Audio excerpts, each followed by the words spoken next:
Você já reparou que tem mulher que parece estar sempre inteira, firme, não importa o que aconteça no dia dela? Mas, por outro lado, tem aquela que vive dependendo do que acontece em sua volta. Se o marido acorda de cara feia, o dia dela já era. Se alguém faz uma crítica ou ela sente que não agradou, a confiança some na hora, ela perde o chão, porque precisa que os outros digam que ela está indo bem para ela conseguir se sentir bem. Você já notou essa diferença? E eu te pergunto isso porque na minha prática clínica eu vejo esses dois tipos de mulheres o tempo todo. E eu posso te garantir, as mulheres que conseguem ficar centradas, tranquilas, não vivem assim porque não sentem medo ou insegurança. É o contrário. Elas são assim porque construíram uma base muito forte dentro delas, uma estrutura que não balança com a opinião de ninguém. E é sobre como construir essa segurança interna que a gente vai conversar hoje. Se você gosta desse tipo de conteúdo, fica comigo. E nós vamos conversar sobre o que é a autoestima de verdade. Porque não tem nada a ver com se olhar no espelho e se achar maravilhosa o tempo todo.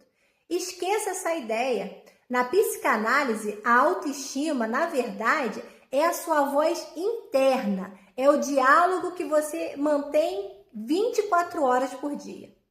Sabe quando as coisas dão errado? Quando você comete um erro no trabalho? Ou tem um dia difícil em casa? O que essa voz diz para você exatamente? Se ela começa a te chicotear, a dizer que você é incompetente ou que você não faz nada direito, você vai se sentir pequena e insegura, não é verdade? O problema é que a maioria das mulheres entrega a chave da própria segurança na mão dos outros. Elas ficam esperando o elogio do patrão, o carinho do marido ou a aprovação da família para se sentirem bem. Só que isso é uma armadilha. Se o elogio não vem, o seu diálogo interno vira uma tortura. Ter autoestima é retornar esse controle, é você decidir como vai se tratar, independente do que acontece lá fora. A verdade é que a autoestima, ela não nasce pronta.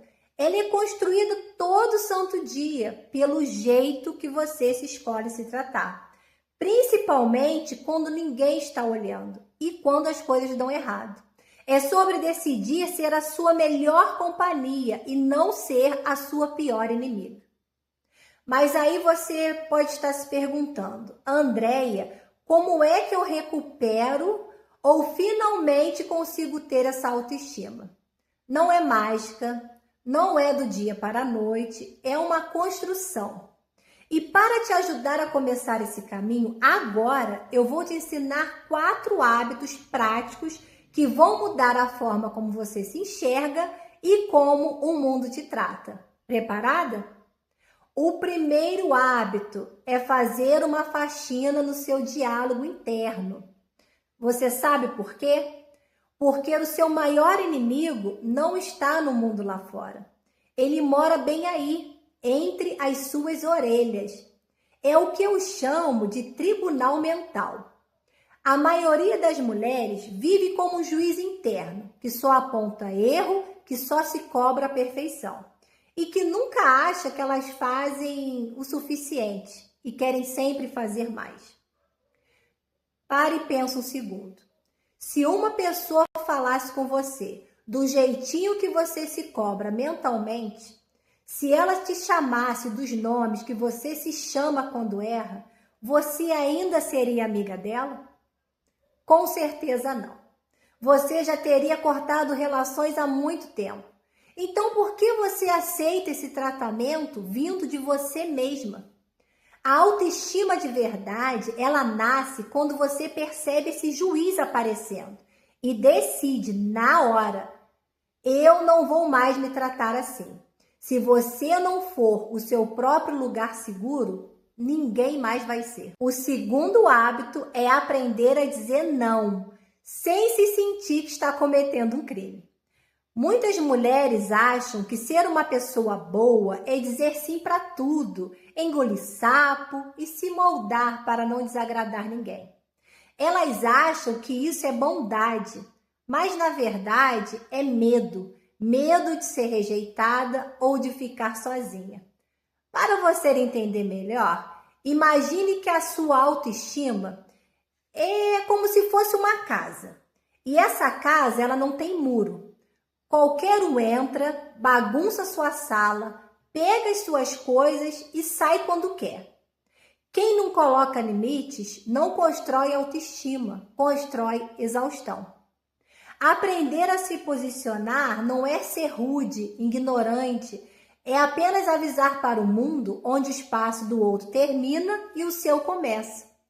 É parar de pedir desculpas por ter uma opinião ou por não querer fazer um favor que vai te sobrecarregar. O terceiro hábito é parar de abrir mão do que é fundamental para você, só para evitar briga ou para não perder alguém.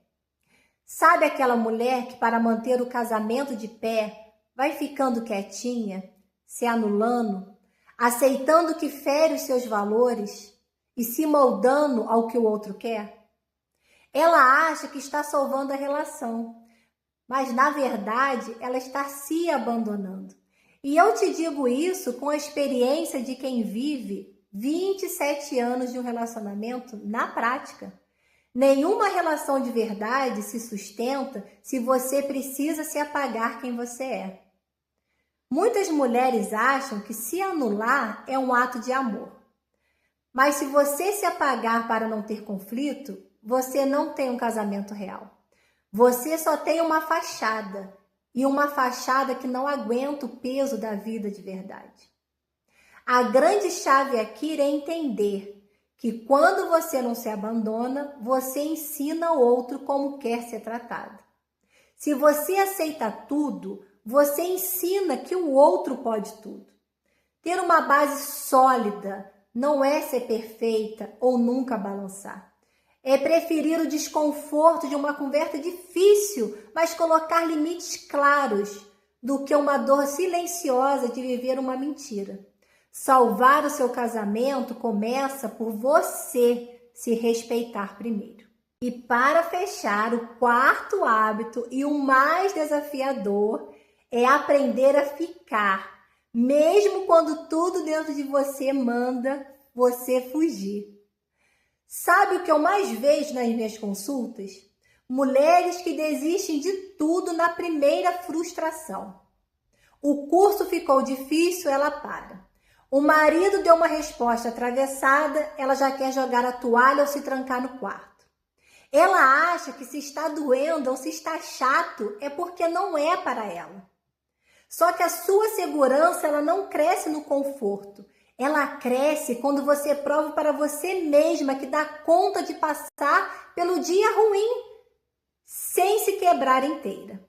É igual a um músculo, ele só fica forte se você colocar peso.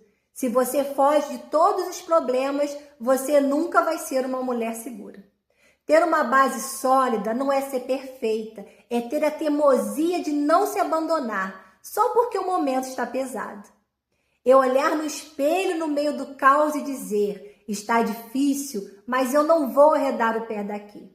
É assim que você para de se sabotar e começa a se respeitar de verdade. Eu sei que falar desses 4 hábitos parece um desafio gigante, não é?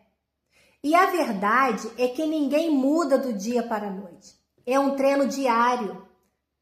Mas o que acontece na sua vida se você decidir trilhar esse caminho? Primeiro, você para de se cobrar tanta perfeição. Aquela voz que fica sempre te maltratando, ela começa a silenciar. A sua ansiedade, ela diminui. Você para de ficar fritando a sua cabeça para tentar adivinhar o que os outros estão pensando de você. Você recupera a sua energia. Parar de sustentar uma máscara cansa muito menos. Você volta a ter fôlego para os seus projetos. E o principal, você se torna a sua melhor companhia. Aquele vazio que você tentava preencher com o elogio dos outros começa a ser preenchido por a sua segurança. Veja bem, que coisa boa que acontece.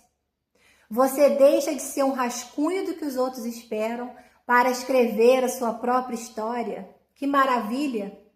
Você não ganha sua autoestima, você ganha a liberdade de ser você mesma sem ficar pedindo licença. E aí, esse vídeo fez sentido para você? E eu quero que você olhe para a sua vida hoje e me responda. Você tem sido a sua melhor aliada ou aquela que mais te coloca para baixo? Me conta aqui nos comentários qual desses 4 hábitos você precisa começar a praticar hoje. E se você sente que não consegue fazer essa mudança sozinha e quer fortalecer essa base para parar de viver para os outros e se sentir muito melhor, eu posso te ajudar. Clica no link da descrição para conhecer o meu atendimento online. E não se esqueça de se inscrever, porque aqui a nossa conversa é para mulheres que, assim como vocês, queridas, buscam cuidado na sua saúde emocional e ter uma liberdade de verdade. Até o próximo vídeo.